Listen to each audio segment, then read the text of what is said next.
Okay, all you fine lovely people, let's watch some fights. World Star! Do they still make World Star videos? Probably. So, this game has its very own announcer.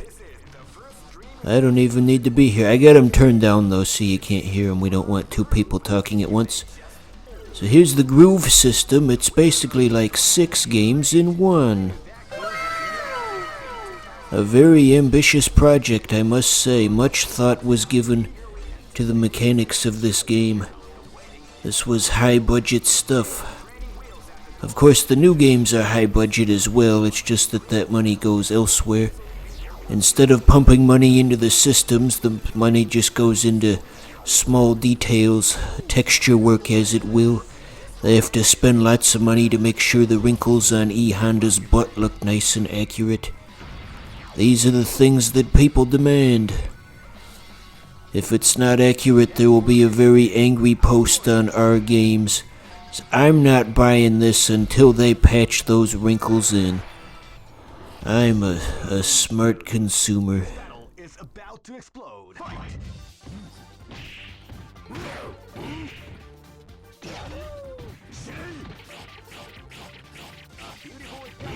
So I made the executive decision to go with the C groove amongst the many grooves that they offered, because it most closely resembles your traditional Capcom fighting game. In terms of mechanics, very simple and approachable. Just perfect for buck-toothed, unibrowed idiots like us. Even I know how to do this, hick. See, easy peasy, he barely even hit us. You know, I got a wild and crazy idea. If they ever want to do like more Street Fighter animes or movies or whatever, here's my wild and crazy idea. Get D. Bradley Baker to be the voice of Blanca. That's not even a ridiculous absurdity. That would actually work really well. He's really good at like animal noises, and Blanca already vaguely kind of sounds like him in this game. That's just a match made in heaven. Get our boy D. Bradley Baker in there. He could do it. Did you know that D. Bradley Baker was also the voice of Perry the Platypus? He made that noise that he makes. You were initially thinking, but Perry the Platypus can't talk, you simpleton. You think you can just lie to your loving fan base like that? But no. Even though he has no dialogue, he did D. Bradley Baker did that noise that he does. Yeah. So here's Sagat. You know Sagat, he's the guy who reviews all of those fast food restaurants. Yeah, funniest joke of 2025. So the enemy has the K groove, so that makes you turn red on occasion, just like Alex Jones when he took those supplements. Alex Jones picked the K groove in life, I guess.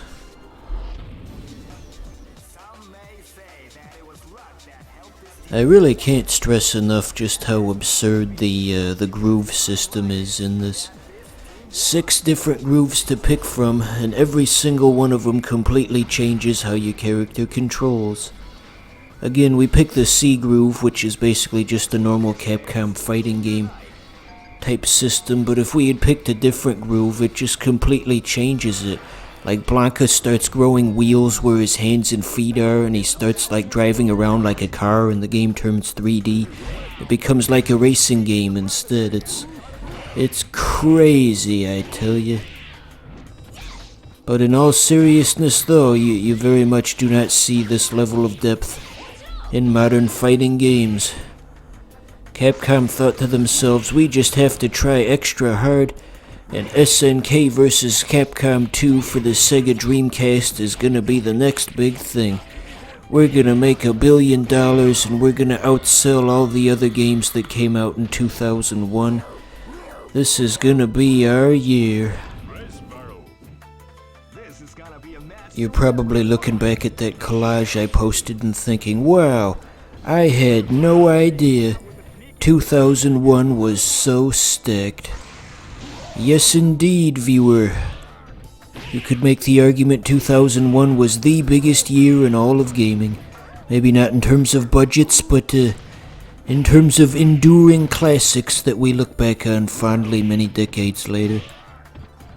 I don't think there's going to be very many years of the future that garner such nostalgia from people. People aren't going to say, man, gaming peaked in 2015. We had the Star Wars Battlefront 1 reboot that people only kinda liked, and we had Captain Toad Treasure Tracker. Yes, indeedy, the peak of gaming happened during the Wii U and Xbox One era. That is undisputed. Nah, people ain't gonna say that. People ain't gonna say that. Oh, gaming was so much fun back then.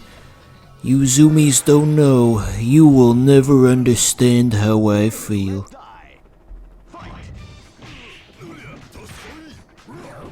So, this next stage takes place in New York City. If you ever been there, that's a real monument they have there. The gigantic animatronic cowboy who drinks out of a coffee cup. That was quite the controversial installation when they built that back in the day. They had like protests in the street and everything, but it just ended up happening anyway. We ordinary people have so little agency to change anything that happens in life. If some greedy developer wants to build a 200-foot tall animatronic coffee cup drinking cowboy, well, he can just do that, and who the fuck are we to stop him? Who the fuck are you? I walked Bob Dylan up on stage. Who the fuck are you? Anyway, so here we are with the tipping point in the fighting game AI again. This always happens. We're getting to the point where he starts reading your inputs. He starts jumping whenever you jump. Well, most of the time anyway. I can't believe this, Jerry! He's reading my inputs, Jerry! I need new material.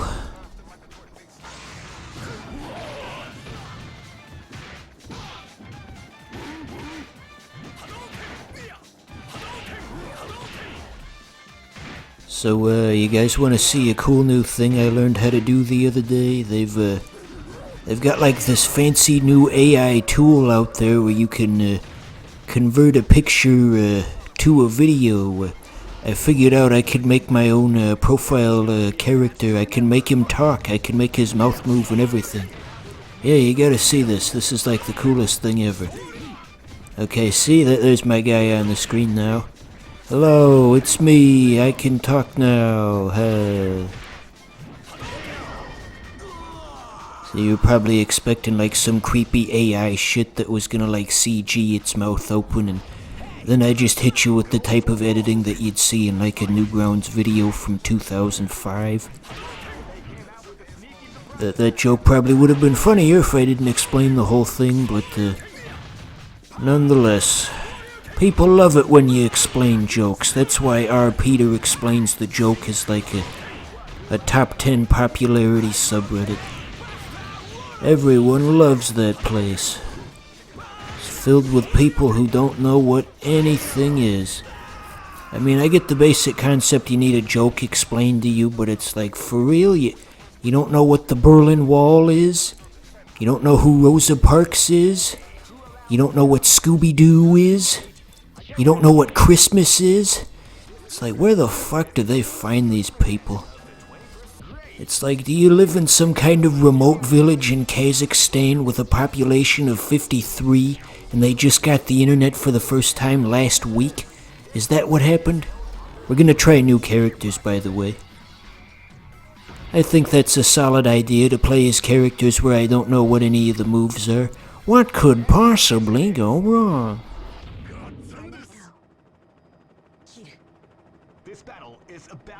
So our current character, Hibiki, not to be confused with Dan Hibiki, is a Sam Show character, I think. I'm not 100% confident on that though, because I just hit random on the menu, and I did not see if this character was located on the Capcom or the SNK side of the character select screen. You know, they actually have 2 sets of artwork for every character depending on which groove you picked. If you picked one of the SNK focused groups, you get SNK artwork, and then, you know, for Capcom artwork as well. They really went the extra mile. Just like that scene in Forrest Gump where he just started running. For no reason, I just started running. This is the video game equivalent of that. They did all that they could do. But yes, getting back to my original point, I think this is a Samurai Showdown character. And there's another channel out there, Matt McMuscles, and he has a very good video on the history of Samurai Showdown. Go give that a look when you get the chance, even though I haven't really given you much direction in terms of where to find it. Yeah, talented guy, Matt McMuscles. He's got that one show, What Happened? Yeah.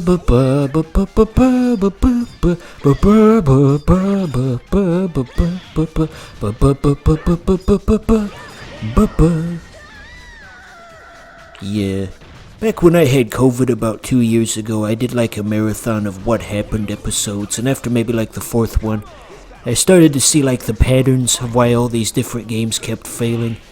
That kind of made the show less interesting. There was definitely this recurring theme with every failed project where the developer just took on way more than they could in terms of the scope of the project. They needed to have this many characters, but the development time did not allow for it. They told their boss they were gonna have so many levels, and yeah, that kinda comes up a lot. Not to say that it's a bad show or anything, it's just I watched too much of it, and now I'm like Neo in the Matrix. I can see how all the inner workings yeah. I think perhaps maybe I need to work on my improv skills a bit more. If the best funny comparison I can come up with is to just belch into the microphone and then not say anything. That does not make for good comedy. I gotta work on my improv if I want to be the next guest on Whose Line Is It Anyway someday. If I want to hang out with Ryan Stiles and Wayne Brady and Colin Mockery and Greg Proops and I guess that one guest star, yeah, he's not. Who's the guy with the red leotard? They made it look like he was blowing the other guy. Richard Simmons. There we go. Or was it? Yeah, Richard Simmons. Almost said Gene Simmons. I guess they can't get Richard Simmons back. But anyway, if I want to be a contestant on Whose Line Is It Anyway, I have to get funnier, you see. I can picture the day already. Welcome back to Whose Line Is It Anyway with your hosts, Ryan Stiles. Yay! Colin Mockery. Yay! Wayne Brady. Yay! And Mongoose 1 billion. And they don't cheer or boo. There's just complete silence after he says that, because it's like, who the fuck is that? They got a guy with like 190 subscribers from YouTube to guest star on Whose Line Is It Anyway? How the hell did this happen? But yeah, I think I'd make a good contestant on Whose Line Is It Anyway. I've seen enough episodes since I was a kid to get the rhythm of it down. I can do the hoedowns, you know. I know like the musical rhythm of the hoedowns. It'd be like, fuck. I had all these lyrics written out in my head, now I can't. Give me a second. It's like I'm a contestant on Whose Line, I can't believe I'm here. This is a great moment for my career. I'm standing next to Ryan Stiles, having so much fun. Did I forget to mention that I have a gun? And wait, what did he say? Oh my god! And then it just turns into that scene from Joker, and everybody starts like screaming and freaking out. How about another joke, Carrie? Drew Carey doesn't even host the show anymore. They got Aisha Tyler now. I don't think they actually even run the show anymore, to be honest. I'm just a confused old man who lives in the past. I don't know what's current no more. I'm assuming the Whose Line reboot from 2011 onwards with Aisha Tyler, I'm assuming that's done at this point. I would assume, yeah.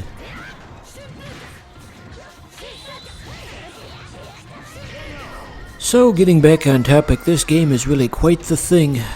On the surface level, it just looks like your typical simple Capcom fighter, but then once you start getting down into the weeds of how all the mechanics work, They really put some effort into this. Capcom went all out for CVS 2. You know how they had that scene in the SpongeBob movie where they had Mr. Krabs open the Krusty Krab 2? They could have that with like CVS, the pharmacy chain. We're here to unveil CVS 2. Wow, and then people will go in and they'll just start like fighting and beating each other up, and I thought this was CVS 2, like the video game.